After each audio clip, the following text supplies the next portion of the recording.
Hey guys, this is day 83 of startup. So I've started building the product after getting some validation from the target users. And my strategy is to build a super crappy product with a really bad UI that looks like a UI from 1960, ugly buttons, unintuitive user interface, really shitty, and a code that is poorly written, what we developers call the spaghetti code, no reusable components, poorly designed architecture, highly unoptimized repeated blocks. Yeah. And as far as the libraries I'm choosing, they're also without any research, maybe really bad choices for the APIs and frameworks. But why? Would this kind of a product sell ever? So here I want to make a distinction that I'm building a prototype now, not a product. And there's a difference. Luckily, I will be the first user of my own product and I do not have very high standards. It doesn't take long, or it will not take me long to convince myself to use it. All I really need to see is whether it gives the benefits that it is supposed to give, and those benefits are in terms of productivity boost. And until a set of features come together, I will not know whether that benefit is really coming out. The purpose of this prototype is just that, to be to give something to the hands of the first users, and in this case I will probably be the only user, and to test it out in a real world situation.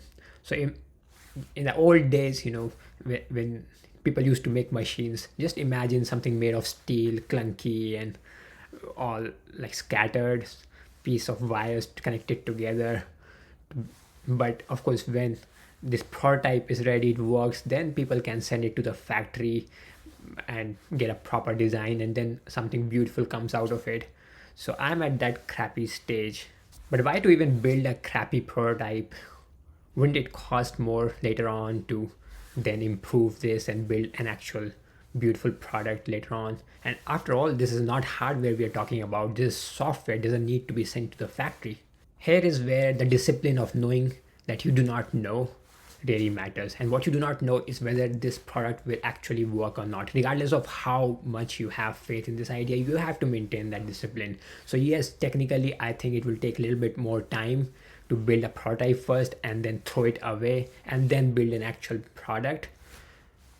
But this is also that risk management strategy that I want to adopt to overall fail fast if I'm going to fail. But yes, if I'm going to succeed, then it will take a little bit more longer time. But I think when if I will succeed, then I will be able to gather more resources, more people to quickly bridge this little bit of gap. And needless to say that the reason to build this crappy prototype is not that I have love for something crappy, but it is optimized for speed. What matters to me at this moment and nothing else is to get something out in my own hands as quickly as possible. And in that obsession for speed, I'm going to compromise on quality everywhere. So yes, I'm not doing research which is the best platform or best framework to build the UI which will work cross platform. I just picked up something with a quick 20 half an hour, 1 hour of research, and I'm building it. Maybe it will fail to generalize to some other platforms, but we will see. And also similar, again similar to this, is like I need maybe a speech to text library. And yes, maybe for now I'll pick up a wrong library and it will probably give some errors that I will have to correct manually, but that is okay for me now. Later on, and all of these choices, when you want to make really right choices, then it actually takes a lot of time to research. You have to ask people, you have to read blogs, you have to test things out a little bit, you have to go really deep to really be sure.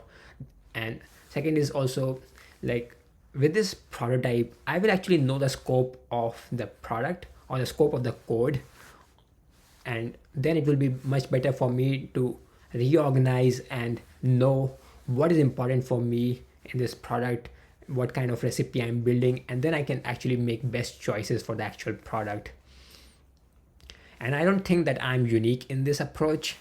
I have heard about Y Combinator startups that during that Y Combinator time when they are there for 3 months, YC guys also force you to just build something very quickly with a kind of in the back of the mind with the thinking that this will be thrown away later on. It is just to prove your idea, get some traction going, and get some investment. So I'm following, I think, the same framework.